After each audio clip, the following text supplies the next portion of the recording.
নবীজি বলছেন একদিন ঘুম থেকে উঠে চোখ চোখ ঘষতে করছে, লা ইলাহা ইল্লাল্লাহ, আল্লাহ লা ইলাহা ইল্লাল্লাহ। তার স্ত্রী সামনে জাইনাব বিনতে জাহাশ রাদিয়াল্লাহু আনহা, তিনি বলছেন, ইয়া রাসূলুল্লাহ, কি হয়েছে, সমস্যা কি? নবীজি বলছেন, ওয়াইলুল লিল আরব, আরবদের জন্য ধ্বংস, আরবদের জন্য ধ্বংস। মিন শাররি কাদ ইখতারাব, কি ভয়ঙ্কর ফিতনা ধেয়ে আসছে।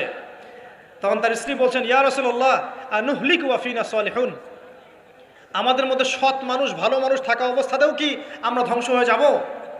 নবীজি বলছেন, বালা, অবশ্যই, নাম, হ্যাঁ অবশ্যই ধ্বংস হবে। ইযা কাসরাতুল খাবাস, যখন সমাজের মধ্যে অশ্লীলতাকে ছড়িয়ে পড়া হবে। যখন সমাজের মধ্যে অশ্লীলতা, বেহায়াপনা ছড়িয়ে পড়বে, আলেম জালেম সব ধ্বংস হয়ে যাবে। এই সময় এখন আসে নাই? আসে নাই? হারাম, একটা সামান্য একটা হারাম ঠুনকো একটা খেলাকে নিয়ে সারা বিশ্ব কি করতেছে দেখেন নাই? কি পাগল হয়ে গেছে একেবারে, কি অবস্থা মানুষের মধ্যে। কে খেলে তারও ঠিক নাই, ওই দেশের লোক আমাকে চিনে কিনা তারও ঠিক নাই, নিজের কোনো ব্যক্তিত্ব গায়রত কিছুই নাই। আশ্চর্য একটা জাতি আমরা। কে খেলছে? ভাবখানা এমন যে আমরা মনে হয় যুদ্ধ করে কাফেরদের সাথে দিন ইসলাম কায়েম করে ফেলছে একদম। অথচ এগুলো তৈরি করা হয় কি জন্য? যাতে মুসলিম জাতি একদিকে ফোকাস করে থাকে, অন্যদিকে ওরা তাদের উদ্দেশ্য সাধন করবে। সারা ওয়ার্ল্ডের চেহারা একদিকে ফিরাইছে, এদিকে দেখো, এই যে খেলা দেখো, আর বাকি পিছনে যে কাজগুলা ঠিকই করছে ওরা। দেখবে কি কাজ করছে কয়দিন পরে দেখতে পারবে।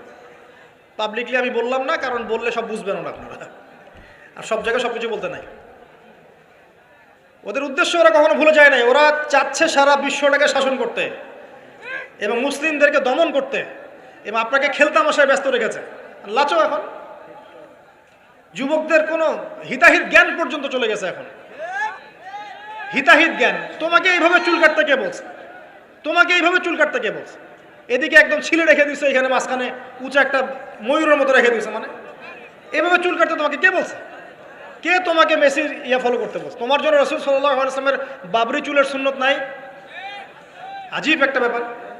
দাড়ি রাখছো, বিরাট কোহলির মতো দাড়ি রাখছো, কেন? রাসূল সাল্লাল্লাহু আলাইহি ওয়াসাল্লামের মতো ছাড়া দাড়ি রাখতে পারো? আশ্চর্য। আমাদের আদর্শ চিন্তা হবে না? নবী সাল্লাল্লাহু আলাইহি ওয়াসাল্লামের মতো এত সুদর্শন হ্যান্ডসাম মানুষ থাকতে আমি কাকে ফলো করব? যুবকদের পুরো মাথাটাকে ব্রেইন ওয়াশ করে ফেলা হয়েছে এখন। কারণ ওরা জানে খুব ভালো করেই, যুবকরা যদি আল্লাহর পথে ফিরে আসে ওদের সমস্যা আছে, সমস্যা। এই কারণে তোমাদেরকে ভুলিয়ে রাখা হচ্ছে। নিজের জীবনের মূল্য দিতে শেখো। আল্লাহ পাক তোমাদেরকে কি জন্য সৃষ্টি করেছেন এটা বুঝো। শোনো, দুনিয়া যদি চাইতাম আমি অনেক কিছু করতে পারতাম, এই সুযোগ আমার সামনেও ছিল। আমরাও স্বপ্ন দেখেছি একসময়, পাবলিকলি এটা বলেই ফেলছি, আমরা একসময় স্বপ্ন দেখেছি বাংলাদেশ ক্রিকেট টিমের ওপেনিং ব্যাটসম্যান হব। সবাই আমাকে চিনবে, সবাই আমার পোস্টার লাগাবে ঘরে ঘরে, সবাই আমার কাছে অটোগ্রাফ নিতে আসবে, ছবি তুলবে, ইত্যাদি ইত্যাদি। যখন থেকে দিন বুঝেছি, আলহামদুলিল্লাহ, একদিনও পিছিয়ে ফিরে তাকাই নাই, আলহামদুলিল্লাহ। এখনো মানুষ কিন্তু ছবি তুলছে, আমাদের সাথে তুলতে চাচ্ছে, অটোগ্রাফ চাচ্ছে, একই বিষয়ে। এখন আমি আরো অ্যাভয়েড করছি জিনিসগুলোকে। নিজেকে চিনতে শিখো। আল্লাহ রাব্বুল আলামিন তোমাকে আমাকে সৃষ্টি করেছেন, আল্লাহ পাক আমাদের হাতে এই দিনের বিজয় দেখতে চান। আল্লাহ পাক চান যেন আমরা আল্লাহর দিনটাকে পালন করি, প্রচার করি, প্রসার ঘটাই। ইনশাআল্লাহ এক সময় দিন প্রতিষ্ঠা হবে ইনশাআল্লাহ। আমরা যদি খেলতামাশায় মত্ত থাকি তাহলে দিনের প্রচার কে করবে, প্রসার কে করবে? আর সব কি ওলামায়ে কেরামের দায়িত্ব? সাধারণ মানুষের কোনো দায়িত্ব নাই? সবাই এখন এই যে ডক্টর হতে চান, ইঞ্জিনিয়ার হতে চান, ভালো কথা, হন। এবং সবসময় দেখা যায় আলেম ওলামাদের সবার ভুল ধরার চেষ্টা করতে থাকেন। আপনি নিজে আলেম হচ্ছেন না কেন তাহলে? আপনি নিজে আলেম হন না কেন? নিজে একজন মুফতি হচ্ছেন না কেন? নিজে একজন মুহাদ্দিস হচ্ছেন না কেন? এতই যদি ভুল ধরতে পারেন অনলাইনে, আপনি নিজে একজন আলেম হয়ে দেখান না কেন? তারপর দুটো কথা বলেন জাতির সামনে, দেখেন মানুষ কিভাবে রিসিভ করে। কত সহজ এই কাজটা। অথচ সারা ওয়ার্ল্ডের মধ্যে ইসলাম আস্তে আস্তে সংকুচিত হয়ে গেছে। আমরা কবে স্মার্ট হব? প্রিয় ভাইরা, মনে রাখবেন, আমরা সবাই মিলেই মুসলিম জাতি। পলিটিক্যাল লিডার্স আছেন, প্রশাসনের লোক আছেন, আমাদের যুবক যুবতী, তরুণ তরুণী, সবাই মিলেই আমরা এই উম্মাহ জাতি। আমরা কেউ কারো শত্রু নই, কেউ কারো দুশ্মন নই। সবার মধ্যে ভালো কিছু পাবেন, ভালো নিয়ে নেন, খারাপটা ছেড়ে দেন। উম্মাহকে ঐক্যবদ্ধ করার চেষ্টা করেন। এই ছোটোখাটো বিষয়গুলোকে ইখতিলাফ বন্ধ করেন, আল্লাহর ওয়াস্তে বন্ধ করেন। বড় বড় বিষয়গুলো থেকে ফোকাস করেন। তরুণদেরকে শিক্ষিত করেন, আদর্শ পরিবার করেন, শিক্ষা অর্জন করেন, জ্ঞান অর্জন করেন, বড় আলেম স্কলার হন, বিশ্বকে নেতৃত্ব দেন। পলিটিক্স করলে ভালো করে করেন, যাতে করে আপনার দ্বারা দুনিয়ার দিনের খেদমত হয়, আলহামদুলিল্লাহ। ইকোনমিক্স হলে ভালো করে হন, বিজ্ঞানী হলে বড় বিজ্ঞানী হন, মানে আপনি বড় স্বপ্ন দেখেন। ইয়াং জেনারেশনকে নিয়ে আসেন ইসলামের দিকে, তাদের দ্বারা ইনশাআল্লাহ ইসলামের বিজয় হবে। রাসূলুল্লাহ সাল্লাল্লাহু আলাইহি ওয়াসাল্লামের প্রতি দরুদ পাঠের ব্যাপক ফজিলত আছে। নবী সাল্লাল্লাহু আলাইহি ওয়াসাল্লাম একটি বিশুদ্ধ হাদিসে বলেছেন, কোনো ব্যক্তি যদি নবী সাল্লাল্লাহু আলাইহি ওয়াসাল্লামের প্রতি একবার দরুদ পাঠ করে, আল্লাহ রাব্বুল আলামিন তাকে 10 বার রহম করবেন ইনশাআল্লাহ তাআলা। তার আমলনামা থেকে 10টা পাপ মিটিয়ে ফেলা হবে এবং তার আমলনামায় 10টা নতুন নেকি লিখে দেওয়া হবে ইনশাআল্লাহ তাআলা। আল্লাহ রাব্বুল আলামিন তার মর্যাদার স্তরকে আরো 10 গুণ বৃদ্ধি করবেন ইনশাআল্লাহ তাআলা। নবী মুহাম্মদ সাল্লাল্লাহু আলাইহি ওয়াসাল্লাম আমাদের প্রতি অনেক রহম দিল ছিলেন, তিনি তার উম্মতের প্রতি অনেক রহম দিল ছিলেন। কিয়ামতের মাঠেও যখন প্রত্যেক ব্যক্তি নিজেকে নিয়ে ব্যস্ত থাকবে, ইয়া নাফসি বলতে থাকবে, তখনও নবী সাল্লাল্লাহু আলাইহি ওয়াসাল্লাম বলতে থাকবেন, ইয়া উম্মতি, হে আল্লাহ আমার উম্মতকে হেফাজত করো, হে আল্লাহ আমার উম্মতকে হেফাজত করো। রাসূলুল্লাহ সাল্লাল্লাহু আলাইহি ওয়াসাল্লাম সেই সত্তা যিনি দীর্ঘ 23 বছরে এই উম্মতের স্বার্থে অবর্ণনীয় দুঃখ কষ্ট সহ্য করে দ্বীন ইসলামকে প্রসার করেছেন এবং প্রতিষ্ঠা ঘটিয়ে তারপরে পৃথিবী থেকে বিদায় নিয়েছেন। কিন্তু দুঃখজনক হচ্ছে, তার ইন্তেকালের পর আমরা যারা এখন বেঁচে আছি, আমরা রাসূলুল্লাহ সাল্লাল্লাহু আলাইহি ওয়াসাল্লামের সেই আদর্শ হয়তো পরিপূর্ণরূপে পালন করতে পারছি না। যদি আমরা রাসূলুল্লাহ সাল্লাল্লাহু আলাইহি ওয়াসাল্লামের আদর্শ পরিপূর্ণরূপে পালন করতে পারতাম, তাহলে আমাদের সবার চেহারায় দাড়ি থাকা উচিত ছিল।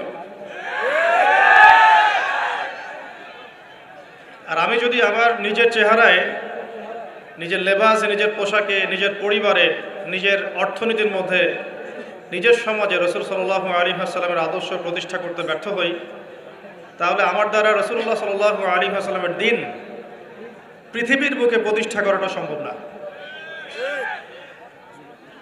আমার জানা মতে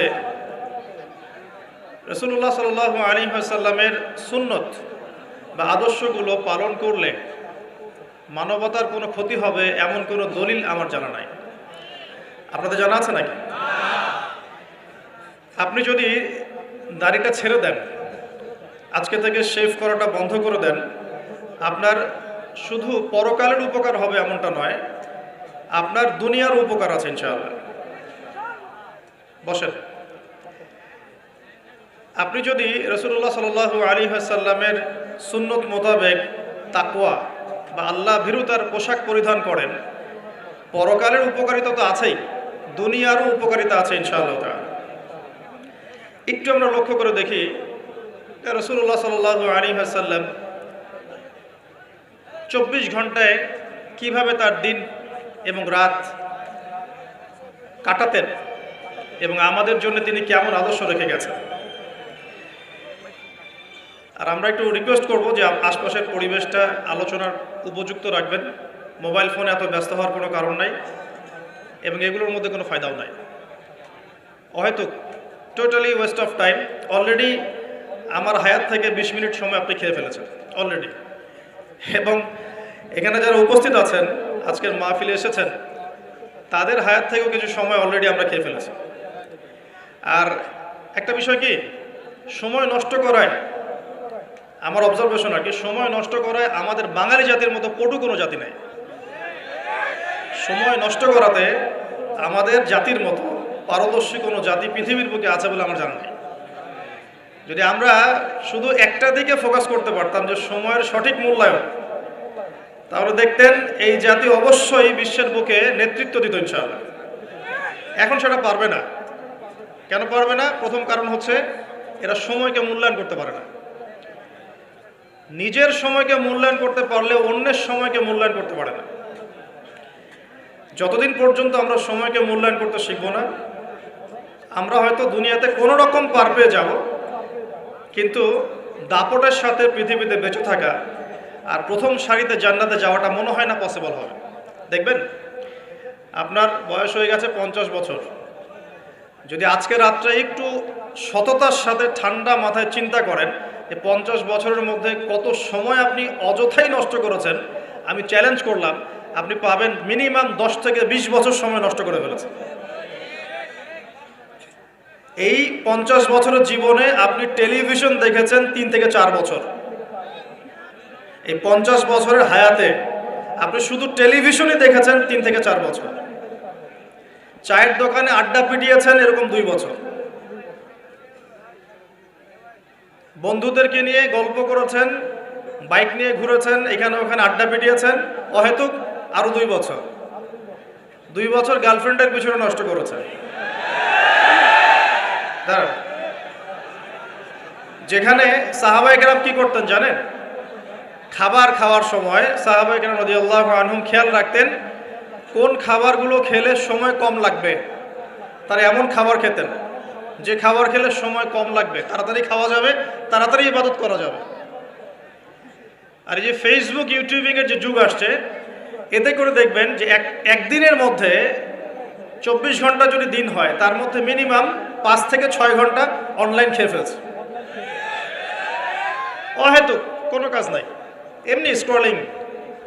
কে কি বললো, কে কি করলো, কে কাকে কি বললো, কে কার বিরুদ্ধে কি করলো, মজা। আমরা আসলে কিছু মনে করবেন না, আমরা জাতিগতভাবে অনেকটা ফ্যান্টাসি প্রিয় জাতি আর কি। ফ্যান্টাসি খুব ভালো লাগে, কনস্ট্রাকটিভ কাজ নাই। কনস্ট্রাকটিভ কাজ কি জানেন? ওই যে আরব বিশ্বের নাকের ডগায় বসে পশ্চিমারা যে কাজগুলো করছে এগুলো কনস্ট্রাকটিভ কাজ। বিগত 100 বছরে তারা সারা বিশ্বের প্রত্যেকটা বড় বড় সেক্টরের নিয়ন্ত্রণ নিয়ে নিয়েছে, এটা কনস্ট্রাকটিভ কাজ। আপনি যে এডুকেশন সিস্টেমে পড়াশোনা করছেন তার ভিত্তি, তার চাবিকাঠি, লাটাই ওদের হাতে। আপনি যে তথ্য প্রযুক্তিগুলো ব্যবহার করছেন না, এগুলোর সুতা, লাটাই ওদের হাতে। সারা বিশ্বের যে ফাইন্যান্সগুলো আছে, বড় বড় ফাইন্যান্স, এই ফাইন্যান্সগুলোর লাটাই ওদের হাতে। সারা বিশ্বের যে বড় বড় ব্যাংকিং সিস্টেমগুলো দেখেন, আর ব্যাংকিং সিস্টেমগুলোর ভবিষ্যৎ ভালো না, যারা ইকোনমিক্স জানেন তারা বুঝবেন, এদের লাটাই ওদের হাতে। পুরো ওয়ার্ল্ডের জিওপলিটিক্সের লাটাই ওদের হাতে।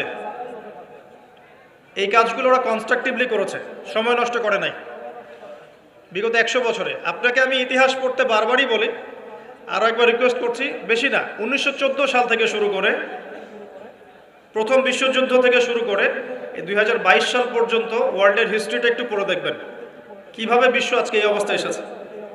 দেখবেন আমরা জিতিনি, বরং আমরা হেরে গেছি। আমরা এমন জাতি ছিলাম না। আমরা কেমন জাতি ছিলাম একটু দেখাচ্ছি। মুসলিম জাতির অবস্থা এমন ছিল যে মদিনার এই ইকোটা কমিয়ে দাও, খেজুরের যে ছাদ, খেজুর গাছের পাতার তৈরি ছাদ, আর মাটির মসজিদে বসে মদিনা থেকে ওমর রাদিয়াল্লাহু আনহু, আবু বকর সিদ্দিক, উসমান রাদিয়াল্লাহু আনহু, আলী ইবনে আবি তালেব, 4 খলিফা, তাদের কথাই বলছি। ওই খেজুর গাছের মসজিদের মধ্যে বসে তারা অর্ধেক বিশ্ব শাসন করেছে। আমাদের অবস্থা এমন ছিল। আমাদের অবস্থা কেমন ছিল? এমন ছিল। অবস্থা দেখেন, আমাদের পরিবারগুলো এত সুন্দর ছিল যে পুরো পরিবারের মধ্যে তালিম, কোরআন, হাফেজ কোরআন, পরিবারের মধ্যে আলেম, মুফতি, মুহাদ্দিস দিয়ে ভর্তি ছিল। একজন বাদশার কথা আমি পড়েছিলাম হিস্ট্রি পড়তে গিয়ে, এটা অনেক পরের কথা, প্রায় উমাইয়া শাসনের কথা। যখন উমাইয়াদের পতনের সময় চলে আসছে, তারা কর্ডোভায় চলে গেছেন ইসলামিক খেলাফত কায়েম করতে। কর্ডোভা, আন্দালুসিয়া কর্ডোভায়, ওটাকে আন্দালুসিয়ার খেলাফত বলে। ওই সময় রাজার ছেলেকে বিয়ে দেওয়ার ঘোষণা এসেছে, রাজার ছেলেকে বিয়ে দেওয়া হবে। রাজা মানে আমির বোঝাচ্ছে এখানে, যিনি রাষ্ট্রের আমির ছিলেন। তো বিয়ে দেওয়ার জন্য মেয়ে খোঁজার জন্য বলা হয়েছে। তো এখন প্রথম দিন ঘোষণা করা হয়েছে যে আপনাদের যার যার বাসায় মেয়েরা হাফেজে কোরআন, রাতের বেলা সেই বাসায় আলো জ্বালিয়ে দিবেন, যাতে পাহাড়ের উপর থেকে রাজা দেখতে পারেন যে কোন কোন বাসায় হাফেজা আছেন। তার মধ্য থেকে চুজ করা হবে একজন মেয়ে রাজার ছেলের জন্য। রাজা মানে আমি বুঝাচ্ছি। তো সেই রাতে তিনি যখন উঠলেন পাহাড়ে, এগুলো সত্য ঘটনা, দেখলেন আন্দালুসিয়ার প্রত্যেকটা বাসার ঘর, এই ঘরের মধ্যে আলো জ্বলছে, প্রত্যেকটা বাসায় হাফেজা মেয়ে আছে। তো এখন তো বিয়ে দেওয়া সম্ভব না সবার সাথে। পরের দিন আবার ঘোষণা আসলো যে এই হাফেজা মেয়েদের মধ্যে যারা তাফসির করতে পারে, কোরআনের মুফাসসির, হাফেজ মুফাসসির কিন্তু এক জিনিস না। হাফেজ মানে আপনি মুখস্থ করেছেন কোরআন, মুফাসসির মানে আপনি কোরআন একদম ব্যাখ্যা বিশ্লেষণ সহ আপনি অনুবাদ করতে পারেন, তাফসির করতে পারেন। তো পরের দিনও দেখা গেল সেম চিত্র, সবার ঘরে ঘরে আলো জ্বলছে। মেয়েদের কথা বলছি, মেয়ে খুঁজে বেড়াচ্ছে বিয়ে দেওয়ার জন্য। তারপরে আবার ঘোষণা আসলো যারা তাফসির করার সাথে সাথে মুহাদ্দিসা মানে হাদিস মুখস্থ আছে, 10,000, 1,000, 20,000, 1,000, 2,000 এরকম করে যত হাদিস মুখস্থ আছে মুহাদ্দিসা, তাদের ঘরে আলো জ্বলবে।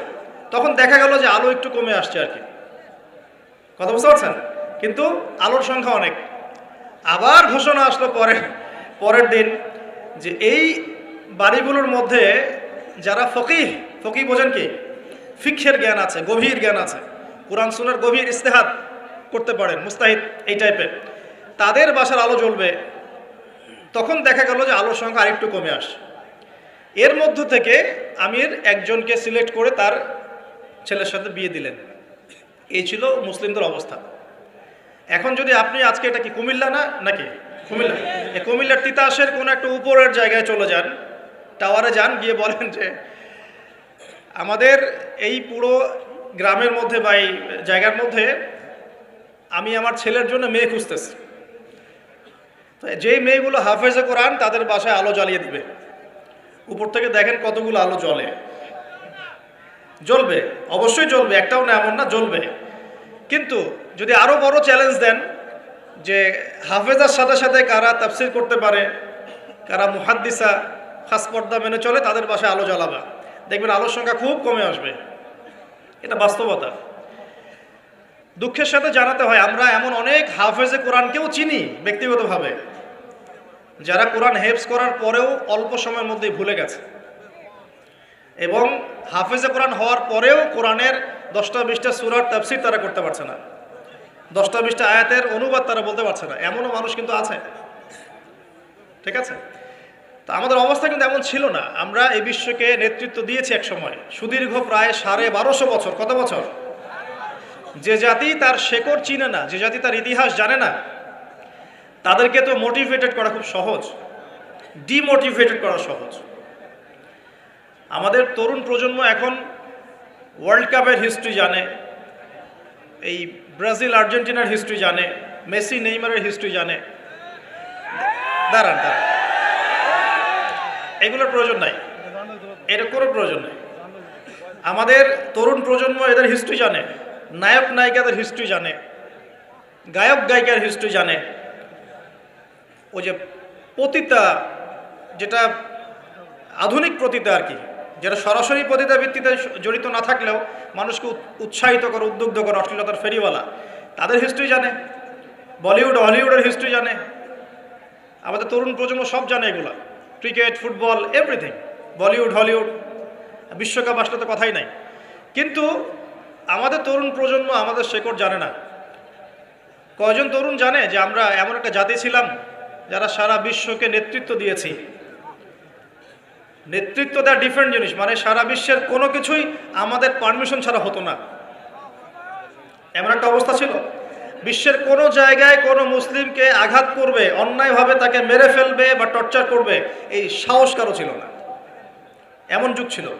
মুসলিম পুরুষের কথা বাদ দেন, মুসলিম কোনো নারীর দিকে চোখ তুলে তাকাবে বা তার ইজ্জত হরণ করবে এমন ক্ষমতাও কারো ছিল না। এটাকে রূপকথার গল্প মনে হচ্ছে না এখন? বিগত 100 বছরে এই পরিস্থিতি দেখে মনে হচ্ছে এমনও কি সময় ছিল? হ্যাঁ, এমন সময় ছিল, এই তো বেশি দিন আগের কথা নয়। ঘরে ঘরে হাফেজ ছিল, ঘরে ঘরে হাফেজ, ঘরে ঘরে আলেম, ঘরে ঘরে মুফতি মুহাদ্দিস ভর্তি।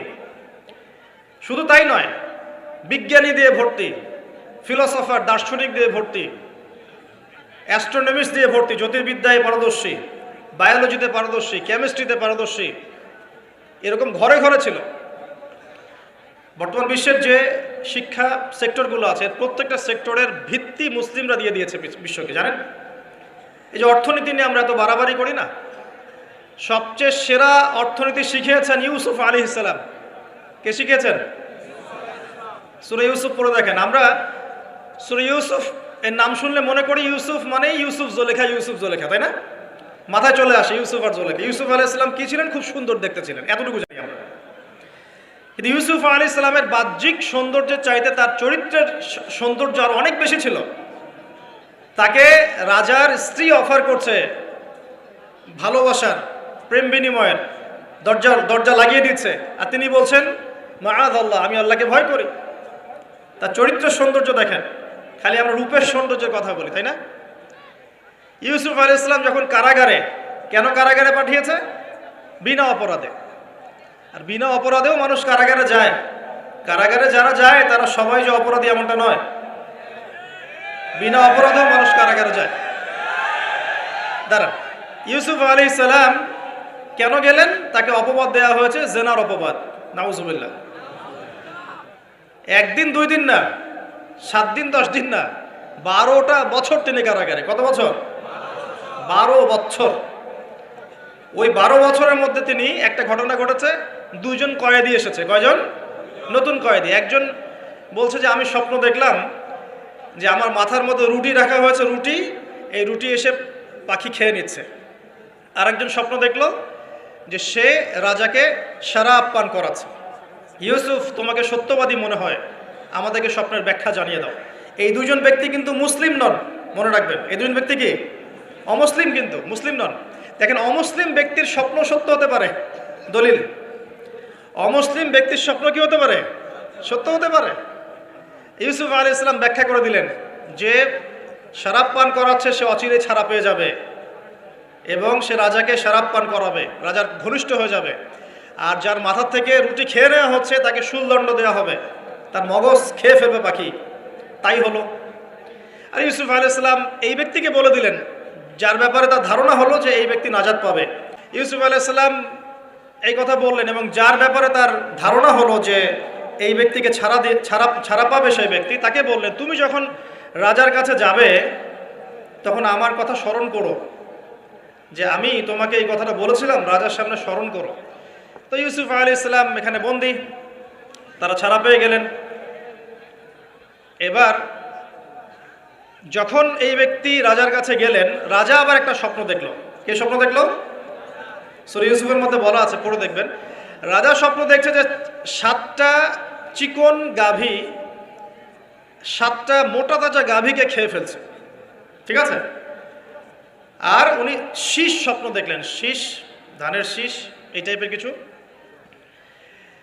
এই স্বপ্নটা তার কাছে অদ্ভুত মনে হলো। 7টা জীর্ণ শীর্ণ গাভী 7টা মোটা তাজা গাভীকে কেমন করে খেয়ে ফেলতে পারে? তিনি খুব টেনশনে পড়ে গেলেন। রাজ্যের সব জ্ঞানী গুণী লোকদেরকে ডাকলেন, এর ব্যাখ্যা কী হবে, ব্যাখ্যা কী হবে, কেউ বলতে পারছে না। তখন এই ব্যক্তি যে ছাড়া পেয়ে এসেছে তার মনে হলো যে হ্যাঁ, ইউসুফ নামে একজন ব্যক্তি আছে, সে আমাকে স্বপ্নের ব্যাখ্যা বলেছিল, হয়তোবা সেই স্বপ্নের ব্যাখ্যাটা বলতে পারবে। সে চলে গেল জেলখানায়। সেখান থেকে ইউসুফকে গিয়ে বলল, ইউসুফ, তোমাকে আমরা সত্যবাদী পেয়েছি, এই স্বপ্নের ব্যাখ্যা কি হবে, রাজার স্বপ্নের ব্যাখ্যা। ইউসুফ আলাইহিস সালাম বললেন যে এর অর্থ হচ্ছে যে অতি শীঘ্রই এই মিশরের মধ্যে দুর্ভিক্ষ আসবে। কি আসবে? কি আসবে? আচ্ছা, তার মানে দুর্ভিক্ষ শব্দটা কোরআনে আছে। রাজাকে গিয়ে বলো যে ওই মহিলাদের কি খবর, যে মহিলারা ইউসুফ আলাইহিস সালামের ব্যাপারে এরকম অপবাদ দিয়েছিল। তখন এই ব্যক্তি গিয়ে রাজাকে বলল, ওই মহিলাদের কথা তিনি জিজ্ঞাসা করেছেন। তখন রাজা বলছে যে ইউসুফ নির্দোষ ছিল। সেই মহিলারা স্বীকার করলো যে ইউসুফ নির্দোষ ছিল, আসলে আমরাই তাকে ওয়াসওয়াসা দিয়েছি, আমাদেরকে প্রলুব্ধ করেছি। রাজা বলেন তাকে বের করে নিয়ে আসো। ইউসুফ আলাইহিস সালামকে বের করে আনা হলো। আনার পর তাকে বলা হচ্ছে এই স্বপ্নের ব্যাখ্যা কি হবে এবং এর সমাধান কি। ইউসুফ আলাইহিস সালাম বলছেন যে ব্যাখ্যা হচ্ছে এই যে আপনার এই রাজ্যে দুর্ভিক্ষ আসবে, তবে আপনি যদি আমাকে খাদ্য মন্ত্রণালয়ের দায়িত্ব দেন তাহলে এই সমস্যা আমি মোকাবেলা করতে পারবো ইনশাআল্লাহ। আমি বিশ্বস্ত এবং আমার এই বিষয়ে জ্ঞান আছে। কে বলেন এটা? ইউসুফ আলাইহিস সালাম। তো এবার জেলখানা থেকে আল্লাহ পাকের তাকদীর দেখেন। জেলখানা, কুয়ার মধ্যে ছিলেন, কুয়া, বাবার খুব কাছের সন্তান, তাই না? ইয়াকুব আলাইহিস সালাম খুব কাছের সন্তান, সেখান থেকে ভাইদের ষড়যন্ত্রে কুয়ার মধ্যে, মনে আছে? কুয়া থেকে মিশরের বাজারে ওখানে বিক্রি করে দেওয়া হলো, ওখান থেকে রাজপ্রাসাদে, ঠিক আছে, রাজপ্রাসাদে বড় হচ্ছেন। এরপর এই যে মেয়েদের ঘটনা, তারপর জেনার মিথ্যা অপবাদ, 12 বছর কারাগারে। তারপর সেখান থেকে আল্লাহ রাব্বুল আলামিন বের করে নিয়ে আসলেন কোথায়? মিশরের খাদ্যমন্ত্রী। তাকদীর, ভাগ্য। কিভাবে বুঝাবো আল্লাহ পাকের পরিকল্পনা কত বিশাল। যখন ইউসুফ আলাইহিস সালাম জেলখানায়, তখন কি কেউ ভেবেছিল যে এই ব্যক্তির দ্বারা মিশরের লক্ষ লক্ষ মানুষের দুর্ভিক্ষের কবল থেকে সে বাঁচবে? এই ব্যক্তির দ্বারাই কেউ ভাবে নাই, আল্লাহ পাক লিখে রেখেছিলেন। এ কারণেই একটা রিকোয়েস্ট করবো এখানে, যে জীবনে চড়াই উতরে আসবে আপনার আমার সবারই, কোনো অবস্থায় আল্লাহর প্রতি ভরসা হারাবেন না ইনশাআল্লাহ। আল্লাহ রাব্বুল আলামিন আপনার ব্যাপারে পরিকল্পনা করে রেখেছেন। আপনার মনের মধ্যে যদি সততা থাকে, অনেস্ট একটা মন থাকে, ইনশাআল্লাহ আপনি দুনিয়াতেও সফল হবেন, পরকালে সফল হবেন ইনশাআল্লাহ। আপনি যদি সৎ হন, মনের থেকে যদি আপনি সৎ হন, আল্লাহর কাছে আপনি সৎ হন, সারা দুনিয়া মিলে আপনার কোনো ক্ষতি করতে পারবে না ইনশাআল্লাহ। আর আপনি যদি অসৎ হন, মনের মধ্যে অসততা থাকে, দুনিয়ার মানুষ বাহবা দিলেও একদিন ধরা খাবেন ইনশাআল্লাহ। এটা বাস্তব, এর বাইরে যাবে না ইনশাআল্লাহ। দেখেন, ইউসুফ আলাইহিস সালাম দায়িত্ব চাচ্ছেন, আমাকে দায়িত্ব দেন, আমি এই বিষয়টা ভালো বুঝি। আল্লাহ পাক তাকে এই যে খাদ্য মন্ত্রণালয় নিয়ে আসলেন।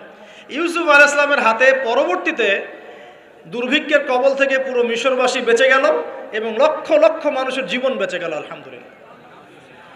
তাহলে অর্থনীতির মূল মন্ত্র শিক্ষা পেলাম না? কোরআনে আছে না? এখনো সামনে আমরা এই শব্দগুলো শুনতে পারছি না? সমাধান পেতে হলে কোরআনে আসতে হবে। সমাধান পেতে চান, কোরআনে আসতে হবে। যদি না আসেন, এটা আপনার ইখতিয়ার, পরবর্তীতে ফলাফল আমাদেরকে ভোগ করতে হবে। আল্লাহ পাক আমাদের সবাইকে কোরআন এবং সুন্নাহ মাফিক জীবন গড়ার তৌফিক দান করুন। একটা খালি পয়েন্ট বললাম, দেখেন, ইকোনমিক্সের দুরবস্থা দূর করারও ফর্মুলা কোরআনে পাওয়া গেছে। আগেকার মুসলিমদের অবস্থা বলছি, জ্যোতির্বিজ্ঞান নিয়ে অনেক কথা হয় না, এই গ্রহে নাসাই পাঠাচ্ছে, সেই পাঠাচ্ছে। ভালো করে পড়ে দেখবেন, জ্যোতির্বিজ্ঞানের মূল নীতিগুলো, সূত্রগুলো দিয়েছে মুসলিমরা। মেডিকেল সায়েন্স নিয়ে অনেক কথা হয়, মেডিকেল সায়েন্স এগিয়ে যাচ্ছে, মেডিকেল সায়েন্সের মূল নীতিগুলো দিয়েছে মুসলিমরা। এই কেমিস্ট্রি তোমরা পড়ো, পর্যায় সারণী, মূলনীতি দিয়েছে মুসলিমরা। এই যে আমরা যে ল্যাপটপ চালাই, ইন্টারনেট চালাই, হ্যাঁ, ডিজিটাল যত কিছু চালাই, এর জন্য প্রয়োজন হচ্ছে অ্যালগোরিদম। কিসের অ্যালগোরিদম? এই অ্যালগোরিদম আবিষ্কার করেছে মুসলিমরা। এই অ্যালগোরিদম যদি মুসলিমরা আবিষ্কার না করতো, আপনি ল্যাপটপ চালাতে পারতেন না, কিছুই করতে পারতেন না। এর বেস দিয়েছে কে? মুসলিমরা। এই যে ম্যাথামেটিক্স নিয়ে এত ফকর করি, ম্যাথামেটিক্স, তাই না? এর বেইজও মুসলিমদের থেকে এসেছে। আপনারা কি জাবর ইবনে হাইয়ানের নাম শুনেছেন? আচ্ছা, বাদ দেন তার কথা। আপনারা কি ইমাম রাজির নাম শুনেছেন? আচ্ছা, ফিলোসফি, দর্শন, এর মূলনীতি দিয়েছেন তিনি। অনেক, ইবনে সিনার নাম শুনেছেন? চিকিৎসা বিজ্ঞান, পুরো ভিত্তি দিয়েছেন তিনি। আর এই যে পলিটিক্যাল সিস্টেম, যেটা আমরা ওয়ার্ল্ড পলিটিক্স যেটা আমরা বলি, এর ভিত্তি দিয়েছেন কে জানেন? উমর ইবনুল খাত্তাব রাদিয়াল্লাহু আনহু। কে দিয়েছেন? এই যে প্রশাসনিক ডিপার্টমেন্ট, সদর দপ্তর, এই মন্ত্রণালয়, সেই মন্ত্রণালয়, এটা স্টার্ট করেছিলেন কে জানেন? সর্বপ্রথম উমর রাদিয়াল্লাহু আনহু। আমরা অনেকে জানি না। আমি এটাই বলছিলাম আপনাদেরকে, যে জাতি তার শেকড় চিনে না, তাকে ডিমোটিভেটেড করা খুব সহজ। আমরা যদি হিস্ট্রি পড়া শুরু করি, ইতিহাস পড়ি, কোরআন সুন্নাহর পাশাপাশি আমরা দেখব বিশ্বের প্রত্যেকটা বড় বড় সেক্টরের মূল নীতি স্থাপন করে গেছে কারা? মুসলিমরা। তাহলে এখন কেন আমরা এই জায়গায় আসলাম? কি কারণ? আমি একটু কারণটা বলি আপনাদেরকে। মন খারাপ করছেন কি? নিজেদের চেহারাটা আয়নায় দেখতে হয়। যদি আমরা আমাদের চেহারা আয়নায় দেখার সৎসাহস না থাকে, তাহলে উন্নতি করব কিভাবে? নাকি প্রশংসা থাকবে? আমরাও সেই জাতি, আমরা বীরের জাতি। সারা বিশ্বে বীরত্বের সাথে লড়াই করে ইসলাম প্রতিষ্ঠা করেছে কারা? আমরাই। এই যে ভারতবর্ষে ইসলাম পাচ্ছেন, ভারতবর্ষে ইসলাম ঢুকেছে একটা ঘটনাকে কেন্দ্র করে। কি ঘটনা? একজন মুসলিম নারীর ইজ্জতের উপর হামলা চালিয়েছিল একজন লম্পট রাজা। এই ঘটনাকে কেন্দ্র করে বিন কাসিম, এই যে ঘোরসাওয়ার, অল্প কিছু সৈন্য নিয়ে আক্রমণ করেছিলেন ভারতবর্ষ। এই যে বিজয়, এখান থেকে শুরু হলো ইসলাম। তারও আগে চিটাগাং আছেন, চিটাগাং চট্টগ্রাম, এই চিটাগাং রোড দিয়ে, এই পোর্ট দিয়ে আরবরা বাণিজ্য করত। ওই দিক দিয়ে ইসলাম ঢুকেছে একদিক দিয়ে। আবার সুফি পীর মাশায়েখরা ছিলেন, তারা এখানে ইসলাম প্রচার করেছেন। তিনভাবে ইসলাম ঢুকেছে উপমহাদেশে। ইসলাম পেতেন না এগুলো। দেখুন কেন হলো এই অবস্থা, বিকজ ওই সময়ে একটা মুসলিম পরিবারের মধ্যে কোরআনের হাফেজ থাকতো। পাওয়া যায় এখন সব পরিবারে? রেয়ার। আমরা মনে করি যার ব্রেন সবচেয়ে খারাপ ওকে হাফেজি মাদ্রাসা দেওয়া লাগবে, আর যার ব্রেন খুব ভালো ওকে আমরা দিব ইঞ্জিনিয়ারিং, ডক্টর।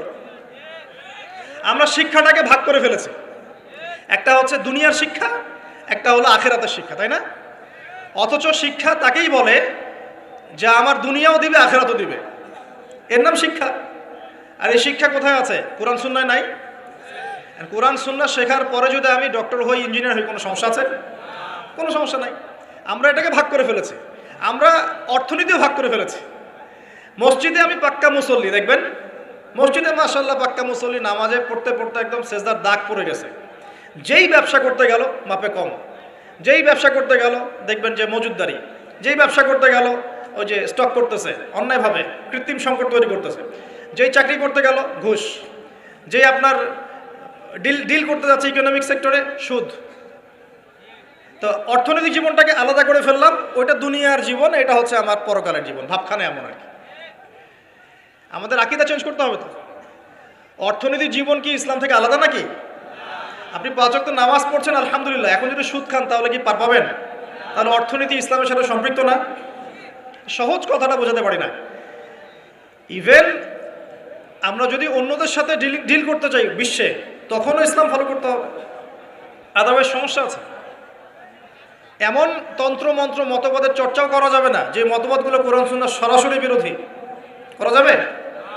করা যাবে না। তো আমাদের জীবনটা পরিপূর্ণটাই ইসলাম, পূর্ণাঙ্গটাই ইসলাম, এখানে আংশিকতার সুযোগ নাই। আল্লাহ এই কথাটা বোঝার তৌফিক দান করুন। আজকের মাহফিলে একটা কথাও যদি নিয়ে যেতে পারেন, ইসলাম হচ্ছে একটা পরিপূর্ণ জীবন ব্যবস্থার নাম। এখানে আপনি সব পাবেন এবং সব পালন করতে আপনাকে বলাও হয়েছে। আল্লাহ পাক কোথায় বলেছেন? আমি দলিল দিচ্ছি, 1 নম্বর দলিল দিচ্ছি যে ইসলাম পরিপূর্ণ জীবন ব্যবস্থা। কোথায় আছে? সূরা মাইদা 3 নম্বর আয়াত। কত নম্বর?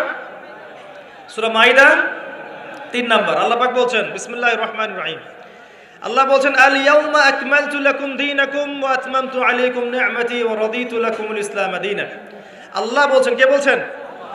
আল্লাহ পাক বলছেন, আমি তোমাদের জন্য দ্বীন ইসলামকে পরিপূর্ণ করে দিলাম। কি করে দিলাম?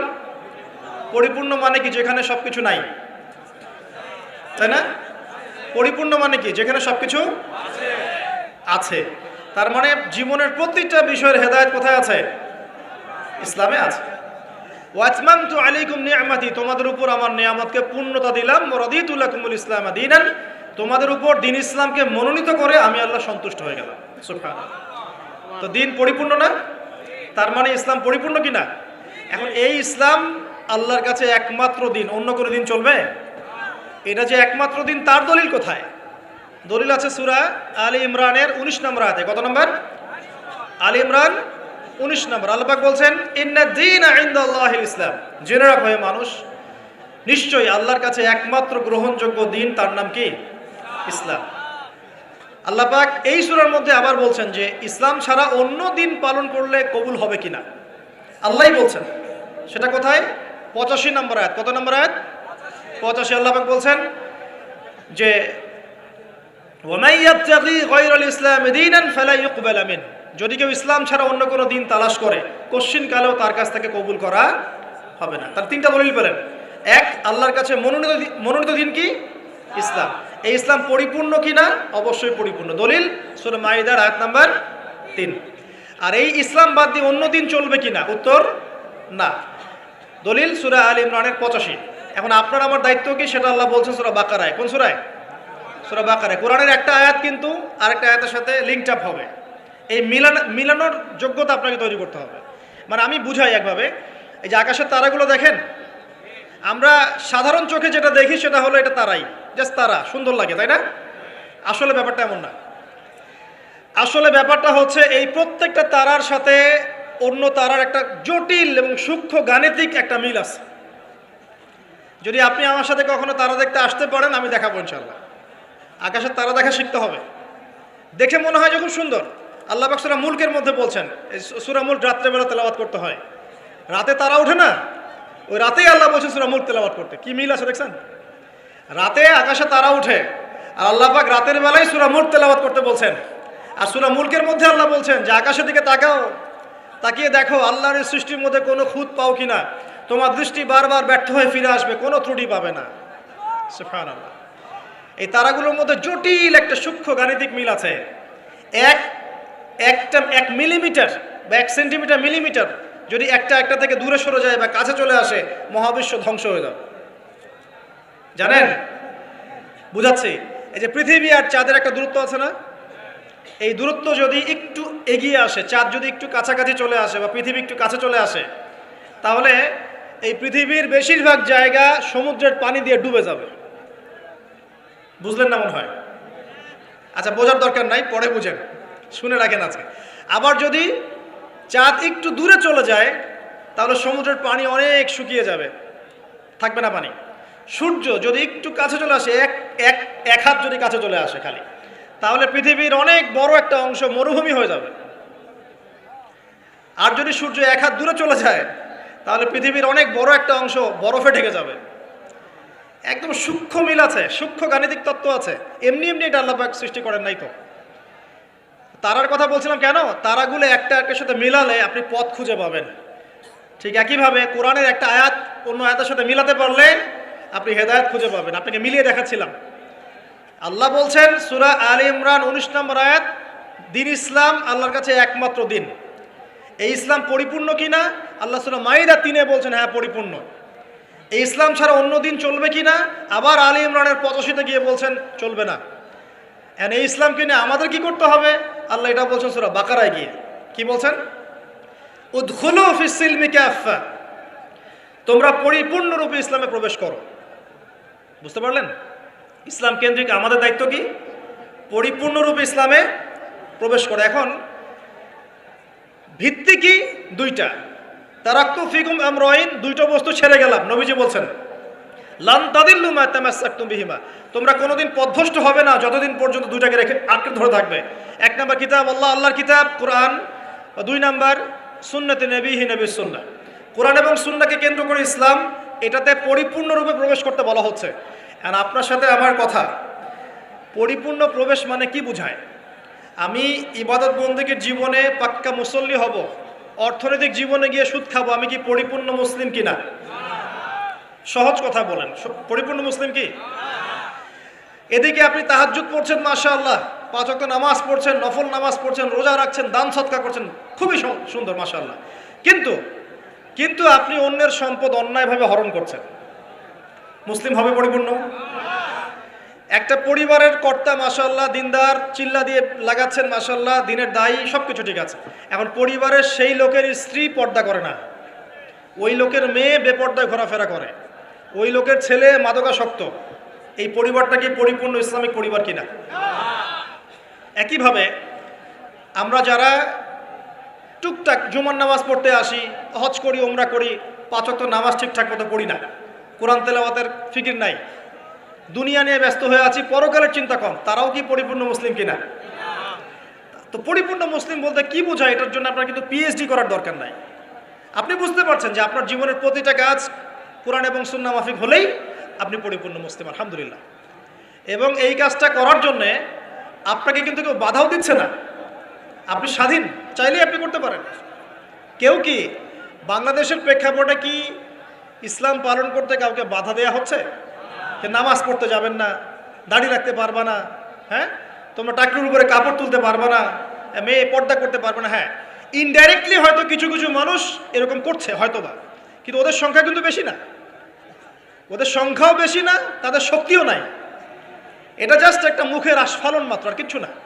কিন্তু বাংলার বেশিরভাগ তাওহীদি জনতা কি চায়? ইসলাম চায় না?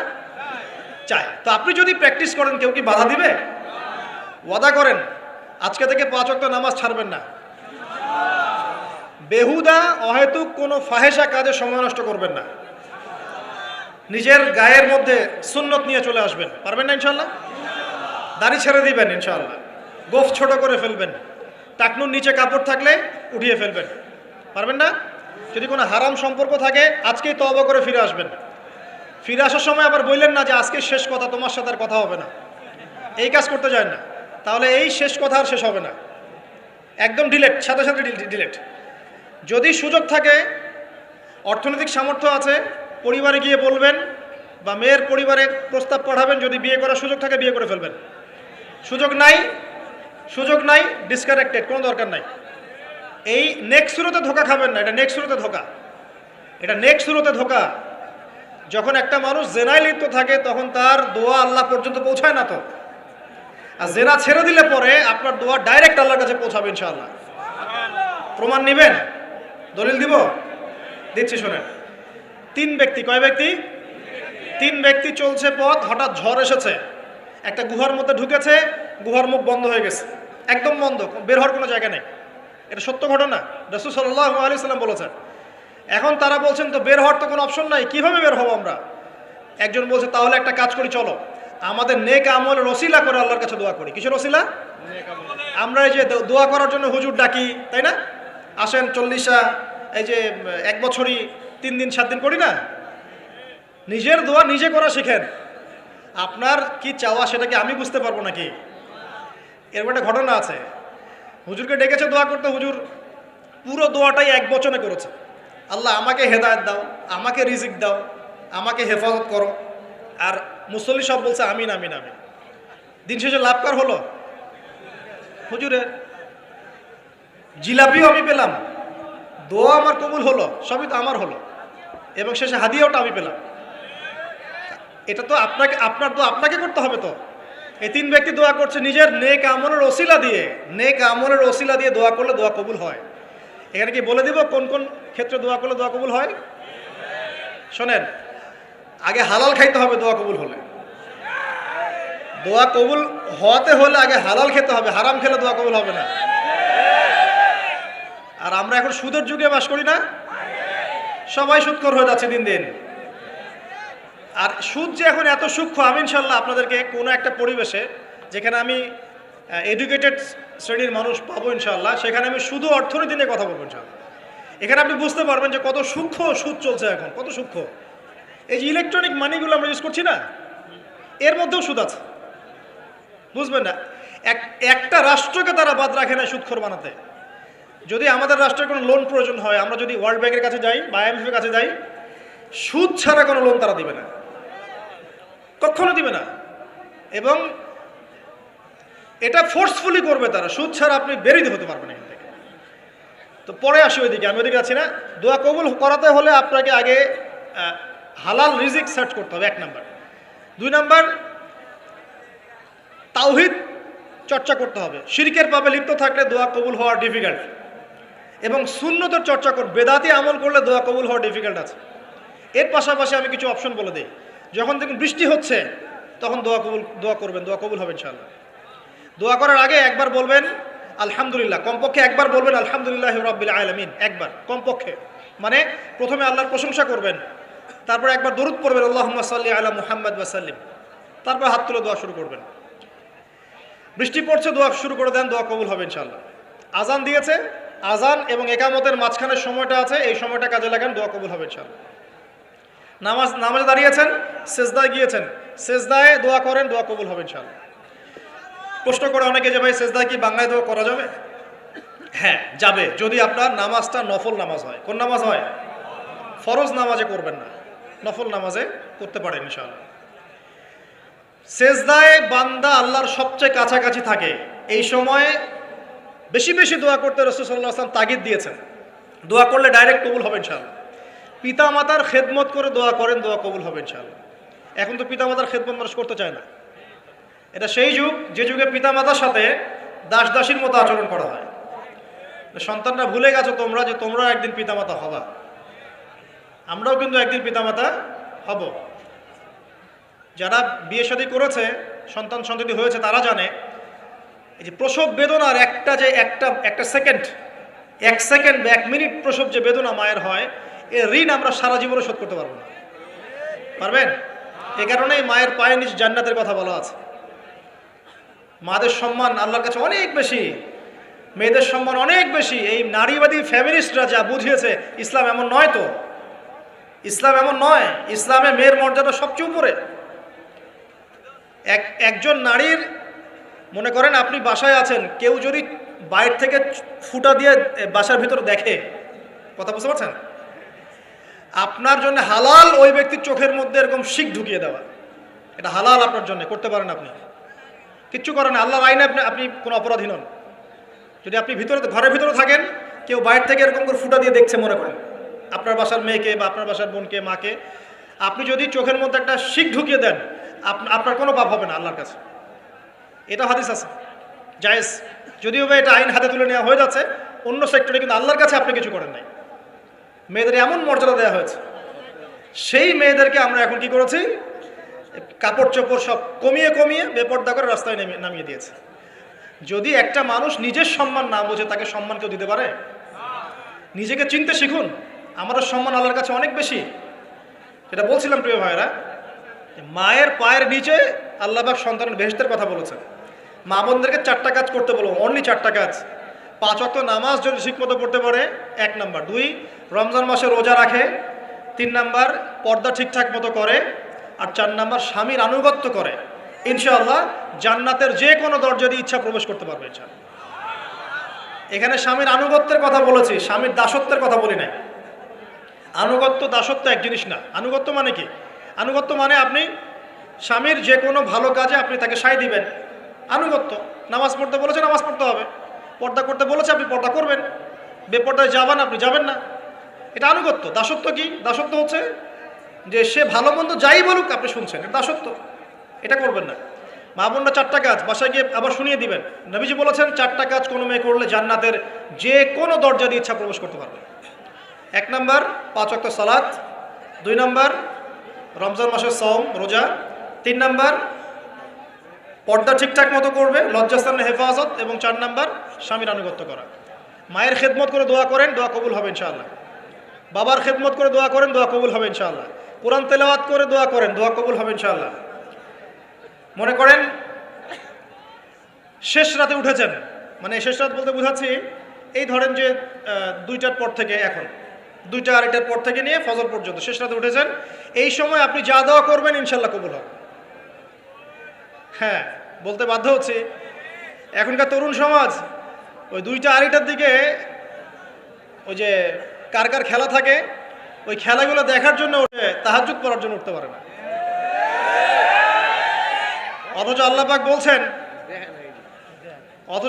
বলছেন কি, যে শেষ রাতে আল্লাহ পাক প্রথম আসমানে নেমে আসেন এবং আহ্বান করেন, কে আছো আমার কাছে কিছু চাইবে আমি দিব, কে আছো আমার কাছে রিজিক চাইবে দিব, কে আছো আমাকে ডাকবে আমি তোমার ডাকে সাড়া দিব, কে আছো আমার কাছে ক্ষমা চাইবে আমি তোকে ক্ষমা করে দেব।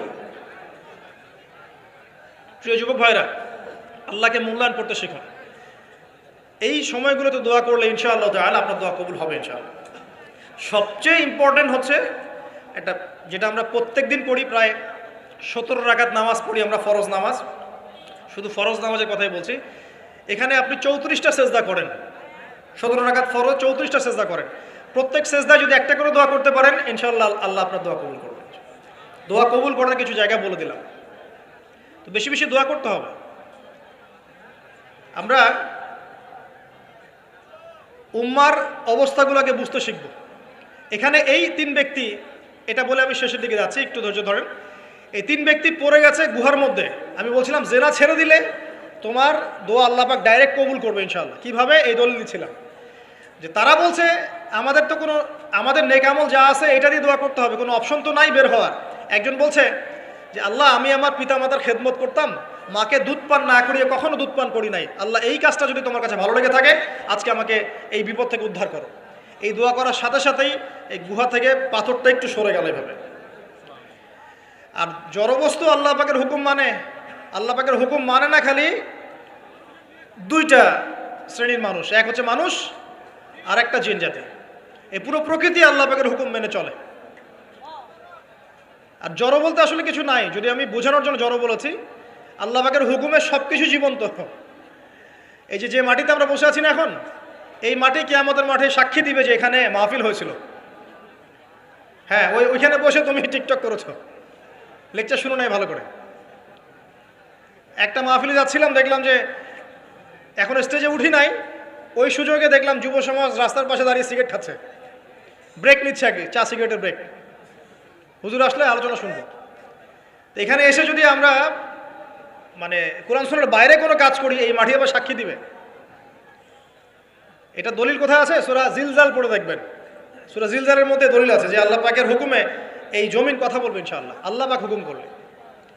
জি, তো একটু সরে গেল ওই পাথর, তারপরের ব্যক্তি দোয়া করছে, আল্লাহ আমার একজন কাজের লোক ছিল, সেই কাজের লোক কিছু টাকা পেত, টাকা না নিয়ে বেচারা চলে গেছে, আমি ওই টাকা দিয়ে কিছু পশু কিনেছি, এই পশুগুলো কিনে আমি পালন করেছি, অনেক দিন পর সেই ব্যক্তি এসেছে আমার টাকা দাও। তখন আমি বলেছিলাম যে এই যতগুলো পশু দেখছো সব তোমার। সেই লোক বলছে, আমার সাথে কি ঠাট্টা করছো? বলছে, না ঠাট্টা করছি না, তোমার টাকা দিয়ে আমি পশু কিনেছিলাম, এই প্রজনন হতে হতে হতে আজকে এতগুলো হয়েছে, সব তোমার, নিয়ে যাও। আল্লাহ, কলিজা দেখেন, আসলে দান করার জন্য কলিজা লাগে, টাকা লাগে না। আল্লাহর পথে দান করার জন্যে কলিজা লাগে, টাকা লাগে না। আর কিছু মনে করবেন না, আমি বিভিন্ন মাহফিলে যাচ্ছি, একটা কমন দৃশ্য দেখি এই কালেকশনের। আমার জানা নাই যে এভাবে নাম লিখিয়ে কোনো কালেকশন নবীর যুগ থেকে হয়েছে, আমার জানা। বরং কতটুকু দিয়েছে এটা গোপন রাখলেই ভালো। কে দিয়েছে, কত দিয়েছে জানানোর কোনো দরকার নাই, দিয়েছে নিয়ে চলে আসবেন, শেষ। আমরা কাকে সন্তুষ্ট করার জন্য দেই? আল্লাহ জানলেই তো যথেষ্ট। কি দরকার জনগণ জানতেই হবে আমি 5,000 টাকা দিয়েছি? এতে আমার লাভটা কি? নেকি উল্টা আরো কমে গেল। উল্টা 7 শ্রেণীর মানুষ, একটা হাদিস আছে, 7 শ্রেণীর মানুষ কিয়ামতের মাঠে আরশের ছায়া পাবে। কিসের ছায়া পাবে? আরশের ছায়া, যে ছায়া ছাড়া কোনো ছায়া থাকবে না। ওর মধ্যে এক শ্রেণী হচ্ছে ওই ব্যক্তি যে এত গোপনে দান করে, তার বাম হাত জানে না ডান হাত কি দান করছে। এই ব্যক্তি আরশের ছায়া ছায়া পাবে ইনশাআল্লাহ। তো দুনিয়া যদি উদ্দেশ্য থাকে, নাম প্রকাশ করা, জাহির করার উদ্দেশ্য থাকে, বা যদি এমন হয় যে এখানে লৌকিকতা উদ্দেশ্য থাকে, নেকি নষ্ট হয়ে যেতে পারে, সুযোগ আছে, চান্স আছে। তো এই ট্র্যাডিশনগুলো বন্ধ করলে মনে হয় ভালো হয়। এটা আমার পরামর্শ, বাকি এটা বিবেচনা আপনাদের। আর এই ব্যক্তি বলছে আমি এই সব কিছু দান করে দিয়েছি। দেখেন, দান করতে কি লাগে? কলিজা লাগে, টাকা লাগে না কিন্তু। আসলে দান করতে কলিজা লাগে। অনেক রিক্সাওয়ালাকে দেখেছে আমরা, 100 টাকা দান করে দিল, মসজিদের জন্য দান চাচ্ছে, 100 টাকা দান করে দিল। আর অনেক দেখবেন বিত্তশালী, ঢাকা শহরে যাচ্ছি বনানী গুলশান দিয়ে, দান করতে চাইলে 2 টাকা দিচ্ছে, 5 টাকা দিচ্ছে, এমন হয় না? দান করতে কলিজা লাগে। আর একটা কথা মনে রাখবেন, আপনি যত দান করবেন আল্লাহ আপনাকে তত বেশি দিবেন ইনশাআল্লাহ। আল্লাহ পাকের খাজানা যে এত প্রচুর, আপনি দান করলে কমে যাবে এই চিন্তাই করবেন না কখন। তবে সবচেয়ে সেরা দান কোনটা জানেন? আপনার প্রয়োজন আছে এখন, এই প্রয়োজনের সময় দানটা হচ্ছে সেরা দান। এবং সবচেয়ে উত্তম খরচ কোনটা? সবচেয়ে উত্তম খরচ হচ্ছে আপনার পরিবারের পিছনে খরচ। আপনার পরিবারের পিছনে খরচটা আপনার সবচেয়ে শ্রেষ্ঠ খরচ। আর দান করে মধ্যম পন্থায়, এমন হবে না যে নিঃস্ব হয়ে গেলেন দান করে একদম, আবার এমন না যে কৃপণতা প্রদর্শন হচ্ছে, এমনও না। মধ্যম পন্থায় দান খয়রাত করবে ইনশাআল্লাহ তাআলা। আর কিয়ামতের মাঠে মানুষ তার দানের ছায়ায় থাকবে ইনশাআল্লাহ। যে যত দান করবে ওই ছায়ার নিচে সে থাকবে। এই ব্যক্তি সব দান করে দিয়েছিল, যাও সব গরু ছাগল তোমার। তৃতীয় ব্যক্তি, পাথর সরে গেল একটু, তৃতীয় ব্যক্তি, যুবক তোমাকে বলছি ভাই, তৃতীয় ব্যক্তি আল্লাহর কাছে বলছে, আল্লাহ আমার একজন সুন্দরী চাচাতো বোন ছিল, আছে না তোমাদের কাজিন, এবং তাকে আমি খুব ভালোবাসতাম। ওই যে এখন বয়ফ্রেন্ড গার্লফ্রেন্ড ফ্রি মিক্সিং, যেটা খুব ভালোবাসতাম। তো তাকে আমি পেতে চাইতাম, তো আমি তাকে অফার করি, সে বলে যে না, আমাকে 100 স্বর্ণ মুদ্রা না দিলে আমি রাজি না। 100 স্বর্ণ মুদ্রা। এই মেয়ের অবশ্য অনেক ডিমান্ড ছিল, তাহলে বোঝা গেল 100 স্বর্ণ মুদ্রা মানে অনেক। জানেন, এখন তো দেখা যায় 1500 টাকা 2000 টাকা দিয়ে মেয়ে তার ইজ্জত বিক্রি করে ফেলছে। 100 স্বর্ণ মুদ্রা, আর কাউকে কিছু দেওয়াই লাগে না, এমনি বিক্রি করে ফেলে। কত প্রশ্ন, কত যে প্রশ্ন আসে আমাদের কাছে, যে ভাই বা হুজুর বা ভাইয়া ওস্তাদ, কত জীবনে এক পর্যায়ে ভুল করেছি, এরকম জেনায় লিপ্ত হয়ে গিয়েছিলাম, প্রেম করেছি ইত্যাদি, আমি কী করবো, আমার কি ভালো হওয়ার রাস্তা আছে কিনা, বা আমি তওবা করে ফিরে আসছি, আমি কি এখন বিয়ে করতে পারবো কিনা। প্রশ্নের শেষ নাই। বেশিরভাগ প্রশ্ন এরকমই আসে এখন। আরেকটা বেশি প্রশ্ন আসে, ভাই উস্তাজ হুজুর আমার স্বামী পরকীয়া আসক্ত, আমার স্বামী পরকীয়া আসক্ত, আমাকে দেখে না, এই হয় সে, এইগুলো প্রশ্ন বেশি। পারিবারিক জেনা কেন্দ্রিক যত প্রশ্ন আসে অন্য কোনো কেন্দ্রিক প্রশ্ন এত আসে না। মানে এই যুগটা কি হয়েছে, মানে মানুষকে জেনা উন্মুক্ত করে দিয়েছে একেবারে। একদম স্কুল লাইফ থেকে শুরু হবে বয়ফ্রেন্ড গার্লফ্রেন্ড ফ্রি মিক্সিং, এই বন্ধু বন্ধু পড়তে পড়তে জেনা হয়ে যায়, কলেজ লাইফে গিয়ে আরও বড় জেনা, ইউনিভার্সিটিতে গেলে তো আর কোনো পাত্তাই নাই। ইউনিভার্সিটির খুব কম ছেলে পাবেন সিগারেট খায় না, এবং খুব কম ছেলে মেয়ে পাবেন যারা এই অবৈধ প্রেম করছে না, খুব কম। এটাকে আমরা প্রমোট করছি আবার। বিশ্বাস করেন শুধুমাত্র সরাসরি সেক্সুয়াল সম্পর্কটাই জেনা নয়, এই মিক্সিংটাও জেনা আল্লাহ পাক বলেছেন। এবং এতে করে আমাদের যুব সমাজে অধঃপতনটা হয়েছে, এটা অন্য কোনোভাবে হয় নাই। কারণ সূরা আলে ইমরান পড়ে দেখবেন আল্লাহ পাক বলছেন যুয়িনা লিন-নাস হুব্বুশ শাহওয়াতি মিনান নিসা, মেয়েদের মধ্যে ছেলেদের জন্য সবচেয়ে বেশি শাহওয়াত আছে, শাহওয়াত খাহেসাত, এটা সবচেয়ে বেশি আকর্ষণ করে ছেলেদেরকে। সমাজের কাঠামো ভেঙে যাচ্ছে, তো সমাজের কাঠামো ভেঙে যাচ্ছে। আমরা তো বাইরে ভালো মানুষের লেবাস পরে আছি, দেখবেন বহু পরিবারে পরকীয়া চলছে, আপনি জানেন না, ভিতরে ভিতরে ভিতরে ভিতরে। আমরা তো লজ্জা এগুলো বলি না, চোখ লজ্জায় বলি না, বেশিরভাগ পরিবারে চলছে এগুলো, এখন কমন হয়ে গেছে। যে ফ্যাশন শোর নামে, বিউটি কন্টেস্টের নামে, এই সেই, মানে অশ্লীলতাকে প্রমোট করা হচ্ছে চতুর্দিক থেকে। রেপ ধর্ষণ দিন দিন বাড়ছে আর বাড়ছে, বাচ্চা কাচ্চা ছোট ছোট বাচ্চা মেয়ে পর্যন্ত রেহাই পাচ্ছে না। এই কয়দিন আগে একটা মেয়েকে কত পিস পিস করে ভাসিয়ে দিয়েছে একেবারে, দেখেন নাই? কোথায় আছেন, সমাজটা কোথায় গেছে? আমরা ভালো মানুষের মুখোশ পরে বসে আছি, একটা মাহফিল করে কি সব হবে? কনস্ট্রাকটিভ কাজ করতে হবে। তারুণ্যের এই শক্তিটাকে আল্লাহর জমিনে দিনের প্রচার প্রসার প্রতিষ্ঠার কাজে ব্যয় করতে হবে। যতক্ষণ পর্যন্ত আমরা এরকম ভালো মানুষের লেবাস সেজে বসে থাকবো না, আমার ঘরেও ফেতনা ঢুকে আসবে, টের পাবেন না। যখন ফেতনা ছড়িয়ে পড়ে ওটাকে দমন করতে হয়। দমন না করলে ওইটা আমার ঘরেও ঢুকবে তো এক সময়, আমি একা ভালো থাকতে পারবো না তো। আরে দমন করার ক্ষমতা আল্লাহ পাক যাদেরকে দিয়েছেন তাদের উপর অবশ্য ওয়াজিব হয়ে গেছে এগুলো দমন করা, এখন তাদের উপর একটা ফরজ ওয়াজিব হয়ে গেছে দমন করা এগুলো, নাহলে আল্লাহ পাক কঠিন শাস্তির সম্মুখীন করবেন। একটা হাদিস বলে সামনে যাই, শেষ করে গুড়িয়ে নিচ্ছি। নবীজি বলছেন একদিন ঘুম থেকে উঠে চোখ ঘষতে ঘষতে লা ইলাহা ইল্লাল্লাহ, আল্লাহ লা ইলাহা ইল্লাল্লাহ। তার স্ত্রী সামনে যায়নাব বিনতে জাহাশ রাদিয়াল্লাহু আনহা, তিনি বলছেন ইয়া রাসূলুল্লাহ, কি হয়েছে, সমস্যা কি? নবীজি বলছেন ওয়াইলুল লিল আরব, আরবদের জন্য ধ্বংস, আরবদের জন্য ধ্বংস, মিন শাররি কাদ ইখতারাব, কি ভয়ঙ্কর ফিতনা ধেয়ে আসছে। তখন তার স্ত্রী বলছেন ইয়া রাসূলুল্লাহ আনুহলিকু ওয়া ফিনা সালিহুন, আমাদের মধ্যে সৎ মানুষ ভালো মানুষ থাকা অবস্থাতেও কি আমরা ধ্বংস হয়ে যাব? নবীজি বলছেন বালা, অবশ্যই, নাম, হ্যাঁ অবশ্যই ধ্বংস হবে। ইযা কাসরাতুল খাবাস, যখন সমাজের মধ্যে অশ্লীলতাকে ছড়িয়ে পড়া হবে, যখন সমাজের মধ্যে অশ্লীলতা বেহায়াপনা ছড়িয়ে পড়বে, আলেম জালেম সব ধ্বংস হয়ে যাবে। এই সময় এখন আসে নাই? আসে নাই? হারাম, একটা সামান্য একটা হারাম ঠুনকো একটা খেলাকে নিয়ে সারা বিশ্ব কি করতেছে দেখেন নাই? কি পাগল হয়ে গেছে একেবারে, কি অবস্থা মানুষের মধ্যে। কে খেলে তারও ঠিক নাই, ওই দেশের লোক আমাকে চিনে কিনা তারও ঠিক নাই, নিজের কোনো ব্যক্তিত্ব গায়রত কিছুই নাই। আশ্চর্য একটা জাতি আমরা। কে খেলছে? ভাবখানা এমন যে আমরা মনে হয় যুদ্ধ করে কাফেরদের সাথে দ্বীন ইসলাম কায়েম করে ফেলছে একদম। অথচ এগুলো তৈরি করা হয় কি জন্য? যাতে মুসলিম জাতি একদিকে ফোকাস করে থাকে, অন্যদিকে ওরা তাদের উদ্দেশ্য সাধন করবে। সারা ওয়ার্ল্ডের চেহারা একদিকে ফিরাইছে, এদিকে দেখো, এই যে খেলা দেখো, আর বাকি পিছনে যে কাজগুলা ঠিকই করছে ওরা। দেখবে কি কাজ করছে কয়দিন পরে দেখতে পারবে। পাবলিকলি আমি বললাম না, কারণ বললে সব বুঝবেন না আপনারা, আর সব জায়গায় সবকিছু বলতে নাই। ওদের উদ্দেশ্য ওরা কখনো ভুলে যায় নাই, ওরা চাচ্ছে সারা বিশ্বটাকে শাসন করতে এবং মুসলিমদেরকে দমন করতে, এবং আপনাকে খেলতামশায় ব্যস্ত রেখেছে। লাচো এখন যুবকদের কোনো হিতাহিত জ্ঞান পর্যন্ত চলে গেছে। এখন হিতাহিত জ্ঞান, তোমাকে এইভাবে চুল কাটতে কে বলছে? তোমাকে এইভাবে চুল কাটতে কে বলছে? এদিকে একদম ছিলে রেখে দিচ্ছে, এখানে মাঝখানে উঁচা একটা ময়ূরের মতো রেখে দিচ্ছে, মানে এভাবে চুল কাটতে তোমাকে কে বলছে?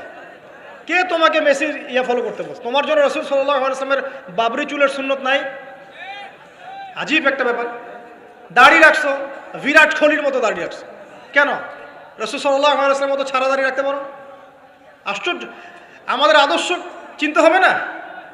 নবী সাল্লাল্লাহু আলাইহি ওয়াসাল্লামের মধ্যে এত সুদর্শন হ্যান্ডসাম মানুষ থাকতে আমি কাকে ফলো করব?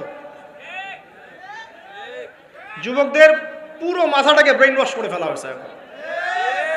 কারণ ওরা জানে খুব ভালো করেই যুবকরা যদি আল্লাহর পথে ফিরে আসে ওদের সমস্যা আছে, সমস্যা।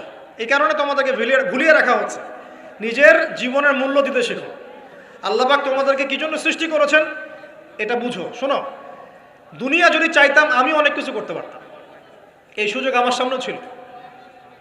আমরাও স্বপ্ন দেখেছি একসময়, পাবলিকলি এটা বলেই ফেলছি, আমরা একসময় স্বপ্ন দেখেছি বাংলাদেশ ক্রিকেট টিমের ওপেনিং ব্যাটসম্যান হব, সবাই আমাকে চিনবে, সবাই আমার পোস্টার লাগাবে ঘরে ঘরে, সবাই আমার কাছে অটোগ্রাফ নিতে আসবে, ছবি তুলবে, ইত্যাদি ইত্যাদি। যখন থেকে দিন বুঝেছি আলহামদুলিল্লাহ একদিনও পিছিয়ে ফিরে তাকাই নেই আলহামদুলিল্লাহ। এখনো মানুষ কিন্তু ছবি তুলছে, আমাদের সাথে তুলতে চাচ্ছে, অটোগ্রাফ চাচ্ছে, একই বিষয়ে। এখন আমি আরো অ্যাভয়েড করছি জিনিসগুলোকে। নিজেকে চিনতে শিখো। আল্লাহ রাব্বুল আলামিন তোমাকে আমাকে সৃষ্টি করেছেন, আল্লাহ পাক আমাদের হাতে এই দিনের বিজয় দেখতে চান। আল্লাহ পাক চান যেন আমরা আল্লাহর দিনটাকে পালন করি, প্রচার করি, প্রসার ঘটাই। ইনশাআল্লাহ এক সময় দিন প্রতিষ্ঠাও হবে ইনশাআল্লাহ। আমরা যদি খেলতামাশায় মত্ত থাকি তাহলে দিনের প্রচার কে করবে, প্রসার কে করবে? আর সব কি ওলামায়ে কেরামের দায়িত্ব? সাধারণ মানুষের কোনো দায়িত্ব নাই? সবাই এখন এই যে ডক্টর হতে চান, ইঞ্জিনিয়ার হতে চান, ভালো কথা, হন। এবং সবসময় দেখা যায় আলেম ওলামাদের সবার ভুল ধরার চেষ্টা করতে থাকেন। আপনি নিজে আলেম হচ্ছেন না কেন? তাহলে আপনি নিজে আলেম হন না কেন? নিজে একজন মুফতি হচ্ছেন না কেন? নিজে একজন মুহাদ্দিস হচ্ছেন না কেন? এতই যদি ভুল ধরতে পারেন অনলাইনে, আপনি নিজে একজন আলেম হয়ে দেখান না কেন? তারপর দুটো কথা বলেন জাতির সামনে, দেখেন মানুষ কিভাবে রিসিভ করে। কত সহজ এই কাজটা। অথচ সারা ওয়ার্ল্ডের মধ্যে ইসলাম আস্তে আস্তে সংকুচিত হয়ে গেছে। আমরা কবে স্মার্ট হব? প্রিয় ভাইরা, মনে রাখবেন আমরা সবাই মিলেই মুসলিম জাতি। পলিটিক্যাল লিডার্স আছেন, প্রশাসনের লোক আছেন, আমাদের যুবক যুবতী, তরুণ তরুণী, সবাই মিলেই আমরা এই উম্মাহ জাতি। আমরা কেউ কারো শত্রু নই, কেউ কারো দুশ্মন নই। সবার মধ্যে ভালো কিছু পাবেন, ভালো নিয়ে নেন, খারাপটা ছেড়ে দেন। উম্মাহকে ঐক্যবদ্ধ করার চেষ্টা করেন। এই ছোটোখাটো বিষয়গুলোকে ইখতিলাফ বন্ধ করেন, আল্লাহর ওয়াস্তে বন্ধ করেন। বড় বড় বিষয়গুলো থেকে ফোকাস করেন। তরুণদেরকে শিক্ষিত করেন, আদর্শ পরিবার করেন, শিক্ষা অর্জন করেন, জ্ঞান অর্জন করেন, বড় আলেম স্কলার হন, বিশ্বকে নেতৃত্ব দেন। পলিটিক্স করলে ভালো করে করেন, যাতে করে আপনার দ্বারা দুনিয়ার দিনের খেদমত হয় আলহামদুলিল্লাহ। ইকোনমিক্স হলে ভালো করে হন, বিজ্ঞানী হলে বড় বিজ্ঞানী হন, মানে আপনি বড় স্বপ্ন দেখেন। ইয়াং জেনারেশনকে নিয়ে আসেন ইসলামের দিকে, তাদের দ্বারা ইনশাআল্লাহ ইসলামের বিজয় হবে। ওই যুবক বলছে আল্লাহ আমার এই চাচাতো বোনকে পেতে চাইতাম, সে 100 স্বর্ণমুদ্রা চেয়েছে। 100 স্বর্ণমুদ্রা সে বহুত কষ্ট করে অর্জন করে শেষমেশ ওকে দিল। দেওয়ার পর বলছে এখন আমাকে দাও। এখন সে প্রস্তুত, শুরু করবে, মানে দুজন কাছাকাছি এসে গেছে, এবার সম্পর্ক শুরু হবে কেবল। এই হওয়ার সময় এই মেয়ে বলে বসছে যে হে আল্লাহর বান্দা, আমি আমার সতীত্ব এতদিন পর্যন্ত হেফাজত করেছি, আল্লাহর দোহাই লাগে আমার সতীত্বটা নষ্ট করো না। কে বলছে? এই মেয়েটা বলছে। এবার এই ছেলে তাৎক্ষণিক সেখান থেকে উঠে গেল। হাদিসে এমন শব্দ এসেছে যে সেই ছেলে ওই মেয়ের মানে মাঝখানে বসে পড়েছে আর কি। ওখান থেকে সে উঠে গেল, উঠে স্বর্ণমুদ্রাও নিল না, স্বর্ণমুদ্রা রেখে দিয়ে সে আল্লাহর ভয় সেখান থেকে উঠে চলে আসলো, জেনা করলো না। সে বলছে আল্লাহ ওই কাজটা যদি আমি তোমার ভয় করে থাকি, তুমি যদি জানো, আজকে এই পাথরটা এখান থেকে সরিয়ে দাও আল্লাহ। আল্লাহ পাক সেই পাথরটা পুরো সরিয়ে দিলেন এখান থেকে। চাক্ষুষ মৃত্যুর হাত থেকে আল্লাহ পাক বাঁচালেন কোন ওসিলায়? জেনা থেকে দূরে থাকার ওসিলায়। প্রিয় যুবক ভাই এবং যুবতীদেরকে বলবো, চারিত্রিক পবিত্রতা হেফাজত করেন, আল্লাহর ওয়াস্তে নিজের জীবনটাকে পবিত্র করেন, দিনের ইলম অর্জন করেন, বেশি বেশি আমল করেন, ভালো কাজে ব্যস্ত থাকেন, সমাজ কল্যাণমূলক কাজ করেন, বেশি ভালো কাজে ব্যস্ত থাকেন। খারাপ সার্কেলের সাথে মিশিয়েন না, ভালো সার্কেলে মিশেন। আলেম ওলামার সাথে সম্পর্ক রাখেন, মাদ্রাসার সাথে একটু যোগাযোগ রাখেন, দিনই হালাকাগুলোয় বসেন। এই অহেতুক ফাহেসা কাজগুলোতে সময় নষ্ট করেন না। কোরআন তেলাওয়াত করেন বেশি বেশি করে, দিনই বইপত্র পড়েন। এই যে ভ্রাম্যমাণ লাইব্রেরিগুলো আছে না, বই পড়েন। আমি বলছি না শুধু ইসলামিক বই পড়তে হবে আপনাকে, আপনি অর্থনীতির বই পড়েন, সমাজবিজ্ঞানের বই পড়েন, রাষ্ট্রবিজ্ঞানের বই পড়েন, জিওপলিটিক্যাল বইগুলো পড়েন, কোরআন সুন্নাহ তো পড়বেনই, শিক্ষিত হন ইনশাআল্লাহ তাআলা। আজ হোক আর কাল হোক আমরা বিশ্বাসী ওই যে যুগটা ছিল, যে যুগে মুসলিমরা সারা বিশ্ব দাপটের সাথে দাপিয়ে বেরিয়েছে আর কি, প্রত্যেকটা ডিপার্টমেন্ট মুসলিমরা রুল করেছে, ইনশাআল্লাহ আবারও সেই সময় ফিরে আসবে ইনশাআল্লাহ।